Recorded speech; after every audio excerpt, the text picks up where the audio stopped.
I'm the girl, come get up on my motorcycle. Come ride me like a motorcycle. We could do it on the. So, good evening mga kalodi. Biyahe ulit tayo ngayon. Ang oras na is already 8:04 PM ng gabi. Ngayon, December 27. Tama nga ba? December 27.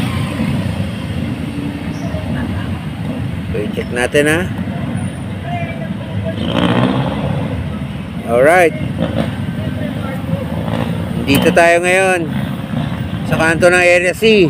Mag-aabang ng booking. Bueno mano. So sa mga panggabi dyan, ride safe sa lahat. Mga ka-joy-joy, mga kasundo, ride safe po lahat.